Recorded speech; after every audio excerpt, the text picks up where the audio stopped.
Adding fractions. In this problem we're going to add 2 3/4 and 3 5/6 together. The first thing to mention is that you should not turn these into top-heavy fractions. That'll simply give us unnecessarily large numbers in the problem and it won't help in any way.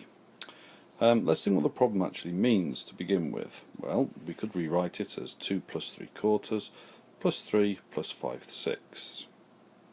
Now when we're adding values together it doesn't make any difference which order we add them in, so first of all we'll add the 2 and the 3 together, which gives us 5, and that means we've got to add together 3/4 and 5/6. When adding fractions we can only do so once the denominators are the same. In this case they're not, we've got a 4 and a 6, so we find the lowest common denominator, which is simply the smallest number that can be divided by both 4 and 6, and with a little bit of thought you should see that that's going to be 12 in this case.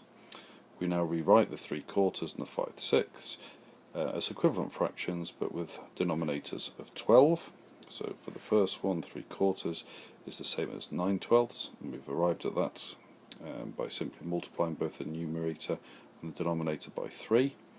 And for the 5/6 we can see that we need to multiply the numerator and the denominator by 2, and that will give us 10/12. Okay, we can now add these fractions together, remembering that we only add the numerators together, and that will give us 5 and 19/12. The last job is just to sort out the 19/12. At the moment that's a top-heavy fraction, and therefore we can rewrite 19/12 as 1 and 7/12, which gives us the final answer, 6 and 7/12. You need to check back with each step that you can see and make sure you're happy with the decisions that have been made. Now in practice, if I'm doing a question like this, my working out is a little bit shorter, so I add together the whole numbers first to give you 5, decide on my lowest common denominator, which in this case is 12, write the numerators down as shown, 9 plus 10, perform the addition, simplify, and that's the final answer.